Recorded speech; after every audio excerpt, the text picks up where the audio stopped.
Big boss ഹൗസിൽ ആകെ തണുപ്പ് പടർന്നു പിടിക്കുന്നു. കഴിഞ്ഞ രണ്ടാഴ്ചകളിലെ വയലൻസ് അത്ര ശക്തമായിട്ട് ഈ കഴിഞ്ഞ 2 ദിവസങ്ങളിൽ കാണുന്നില്ല. എന്നാലും സൈലന്റ് ആയിട്ടുള്ള കണ്ടന്റ് മേക്കിങ്ങുകളും പ്രശ്നപരിഹാരങ്ങളും പ്രശ്നമുളവാക്കലുകളും ഒക്കെ നല്ല രീതിക്ക് തകൃതിയായിട്ട് നടക്കുന്നുണ്ട് താനും. ബിഗ് ബോസ് പോലും ഒരു കുത്തിത്തിരിപ്പിനുള്ള ചാൻസ് ആ ടാസ്ക് വഴി വീട്ടിലുള്ളവർക്ക് ഇട്ടുകൊടുത്തിട്ടും കാര്യമായിട്ട് അതങ്ങ് ഏക്കുന്നില്ല. ജാൻമണി നോറയ്ക്ക് നേരെ കൈവീശി ആഞ്ഞൊരെണ്ണം പൊട്ടിക്കാൻ എത്തിയെങ്കിലും അത് ചെയ്തില്ല. പെട്ടെന്ന് റോക്കിയുടെ ആത്മാവ് ദേഹത്ത് കുടികൊണ്ട പോലെ ഒരൊറ്റ നിൽപ്പായിരുന്നു.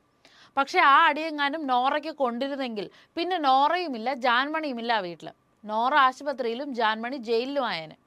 സിജോ ക്ഷമിച്ച പോലെ നോറ ജാൻമണിയോട് ക്ഷമിക്കില്ല. കാരണം നോറയുടെ ഇത്രയും നാളത്തെ ഒരു ക്യാരക്ടർ വെച്ചിട്ട് മനസ്സിലാവുമല്ലോ. എപ്പിസോഡ് 1 മുതൽ നോറയോട് ആരൊക്കെ എന്തെങ്കിലും സംസാരിച്ചിട്ടുണ്ടെങ്കിൽ അതൊക്കെ ഇങ്ങനെ തലയിൽ സ്റ്റോർ ചെയ്ത് വെച്ചിട്ട് എല്ലാ സമയത്തും അതേ സാധനം തന്നെ ഇട്ട് കൊടുത്തിട്ടാണ് നോറ അവിടെ കളിച്ച് ജീവിച്ച് പൊക്കോണ്ടിരിക്കുന്നത്. അപ്പൊ എന്തായാലും ഈ ഒരു അവസ്ഥയിൽ സിജോ റോക്കിയോട് ക്ഷമിച്ച പോലെ നോറ ജാൻമണിയോട് ക്ഷമിക്കാനേ പോകുന്നില്ല.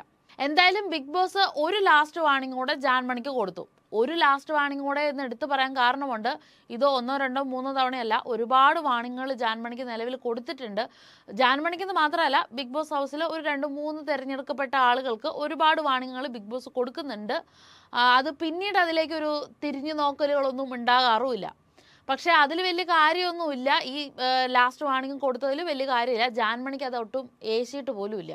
കാരണം ആ വീട്ടിലെ ഭൂരിഭാഗം ആളുകളും ജാൻമണിയെ പേടിച്ച് ജീവിക്കുന്നവരാണ്. This is Bigg Boss Malayalam season 6 episode 34. 33ാമത്തെ ദിവസം. ഇപ്പോഴാ വീട്ടിലുള്ളത് 20 മത്സരാർത്ഥികൾ. ബാലറ്റ് പെട്ടിയും നോമിനേഷനും ഒക്കെ ആയിട്ട് ഒരു ക്യാപ്റ്റൻസി തിരഞ്ഞെടുപ്പ് വരാൻ പോകുന്ന തിരഞ്ഞെടുപ്പിനെ സൂചിപ്പിക്കത്തക്ക വണ്ണമായിരിക്കണം ഈ ഒരു ക്യാപ്റ്റൻസി തിരഞ്ഞെടുപ്പ് ഈ ഒരു ടാസ്ക് രീതിയിൽ കൊടുത്തിട്ടുള്ളതെന്ന് തോന്നുന്നു. ഓരോ ഗ്രൂപ്പിൽ നിന്നും ഓരോ സ്ഥാനാർത്ഥികളും പിന്നെ കുറച്ച് സ്വതന്ത്രരാക്കപ്പെട്ട സ്ഥാനാർത്ഥികളും ഉണ്ടായിരുന്നു. പക്ഷേ ഈ സ്വതന്ത്ര സ്ഥാനാർത്ഥികൾക്ക് നിൽക്കാം എന്നുള്ളതിനെ പറ്റിയിട്ട് ബിഗ് ബോസ് മുമ്പ് അറിയിച്ചിട്ടുണ്ടായിരുന്നില്ല. ഓരോ ഗ്രൂപ്പിൽ നിന്നും ഓരോരുത്തരെ തിരഞ്ഞെടുത്തതിന് ശേഷം അതിനൊക്കെ ശേഷം ആ ഒരു പ്രോസസ്സൊക്കെ കഴിഞ്ഞതിന് ശേഷമാണ് ബിഗ് ബോസ് അതിനെപ്പറ്റി പറയുന്നത്. കാരണം ഇത് ബിഗ് ബോസിന്റെ ഒരു ഗെയിം സ്ട്രാറ്റജി ആയിരുന്നു എന്ന് തോന്നുന്നു. സ്ഥാനാർത്ഥി നിർണയത്തിന്റെ സമയത്ത് ജിൻഡോ ജയിക്കുമെന്ന് അറിഞ്ഞുകൊണ്ട് തന്നെ തോൽക്കാൻ തയ്യാറായി ശ്രീതു സ്വമനസാലെ മുമ്പോട്ട് വരികയും അവിടെ ഒരു ഡ്രാസ്റ്റിക് ചേഞ്ചും നന്മമരം കളിക്കലും ചാവേറാകലും ഒക്കെ കൊണ്ടുവരാൻ ശ്രീരേഖ ശ്രമിക്കുകയൊക്കെ ചെയ്യുന്നുണ്ട്. ആക്ച്വലി ശ്രീതു അവിടെ ഒരു ഗെയിം സ്പേസ് അല്ലെങ്കിൽ സ്ക്രീൻ സ്പേസ് എടുക്കലായിരുന്നു ഉദ്ദേശിച്ചിട്ടുണ്ടായിരുന്നത്. കാരണം പുറമേ നിന്നും വൈൽഡ് കാർഡ് എൻട്രീസ് ആയിട്ട് വന്ന 6 പേരും ഒരേ സ്വരത്തിൽ പറഞ്ഞത് ശ്രീതുവിന് സ്ക്രീൻ സ്പേസ് ഇല്ല, ശ്രീതു വീട്ടിൽ ചെയ്യുന്നതൊന്നും എപ്പിസോഡിൽ വരുന്നില്ല, ശ്രീതു ഈ വീട്ടിലൊന്നും ചെയ്യുന്നില്ല എന്നുള്ളതാണ് വന്നിട്ടുള്ളത്. അപ്പോൾ ആ ഒരു ഇതിനെ മനസ്സിലെടുത്തുകൊണ്ടിട്ട് തന്നെ ശ്രീതു ഒരു സ്ക്രീൻ സ്പേസും ഗെയിം സ്പേസ് ഒക്കെ എടുക്കാനുള്ള ഒരു ചാൻസ് ആയിട്ടാണ് ആ ഒരു മൊമെന്റിനെ കണ്ടതെന്ന് തോന്നുന്നു.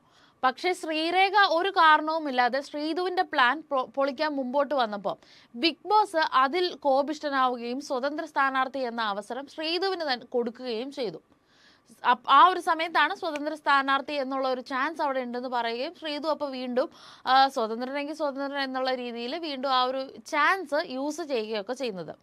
ജിൻഡോ, ഗബ്രി, ശ്രീതു, ശ്രീരേഖ, അഭിഷേക് ഒക്കെ ആയിരുന്നു സ്ഥാനാർത്ഥികളുടെ ലിസ്റ്റിൽ വന്നിട്ടുണ്ടായിരുന്നത്. അവസാനം തിരഞ്ഞെടുപ്പ് ഫലം വന്നപ്പോൾ ജിൻഡോ ആശാൻ ക്യാപ്റ്റൻ ആവുന്നു.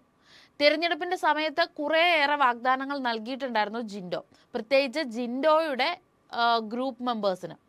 ഞാൻ തിരഞ്ഞെടുക്കപ്പെട്ടാൽ സ്വന്തം ഗ്രൂപ്പിലുള്ളവർക്ക് എല്ലാ തോന്നിവാസവും ഞാൻ നടത്തിത്തരാം എന്നുള്ളതായിരുന്നു അതിലെ ഹൈലൈറ്റ്.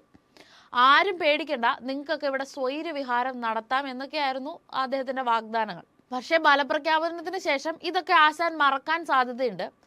പൊതുവെ അങ്ങനെയാണ്. ജിൻഡോ എന്ത് കാര്യം ഇപ്പം പറഞ്ഞാലും കുറച്ച് കഴിയുമ്പോൾ അത് മറന്നിട്ടുണ്ടാവും. ചോദിച്ചിട്ടുണ്ടെങ്കിൽ സമ്മതിക്കാറുമില്ല. ഞാൻ അങ്ങനെ പറഞ്ഞിട്ടേ ഇല്ല എന്നുള്ളതാണ് ജിൻഡോ സാധാരണ പറയാറുള്ളത്.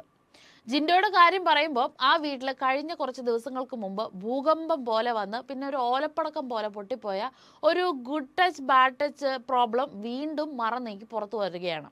പക്ഷേ ഈ ഒരു ലേറ്റസ്റ്റ് വിഷയത്തിൽ വാദി അഭിഷേക് കെയും പ്രതി ജിൻഡോയുമാണ്. രാത്രി ഉറങ്ങാൻ കിടന്ന സമയത്ത് 2 തവണ കൈ തട്ടി മാറ്റിയിട്ടും വീണ്ടും വീണ്ടും ദേഹത്ത് കൈവച്ചു എന്നതാണ് അഭിഷേകിന്റെ പരാതി. ഈ പരാതി അഭിഷേക് തന്റെ ടീം മെമ്പേഴ്സിനോട് പറയുന്ന ഒരു സമയത്ത് നോറ അഭിയോട് വിഷയത്തെ ആളി കത്തിക്കുന്നതിനെ പറ്റിയൊക്കെ പറയുന്നുണ്ട്. മുന്നേ ഇതുപോലുള്ള ജിൻഡോക്കെതിരെയുള്ള ആ ഒരു പരാമർശങ്ങളൊക്കെ പറഞ്ഞിട്ടുണ്ടായിരുന്നു ശരണ്യയും ഗബ്രിയും ഒക്കെ ആയിരുന്നു. പക്ഷെ ആ ഒരു സമയത്ത് അതിനെ വലിയ കാര്യമാക്കി എടുക്കുകയോ ബിഗ് ബോസ് അതിൽ ചെക്ക് ചെയ്യുകയോ പ്രശ്നങ്ങൾ പറയുകയോ ഒന്നും ചെയ്തിട്ടൊന്നും ഉണ്ടായിരുന്നില്ല. പിന്നീട് ആ ഒരു സംഭവത്തിന് ശേഷം അവിടെ നടന്നിട്ടുണ്ടായിരുന്നത് ഒരു സ്പോൺസർ ടാസ്ക് ആയിരുന്നു. ഒരു രസകരമായ രീതിയിൽ ലാലേട്ടൻ്റെ കുറച്ച് ഡയലോഗ്സ് ഒക്കെ വെച്ചിട്ടുള്ള ആ ഒരു ടാസ്കോട് കൂടിയിട്ട് എപ്പിസോഡ് ശുഭം ആവുകയായിരുന്നു.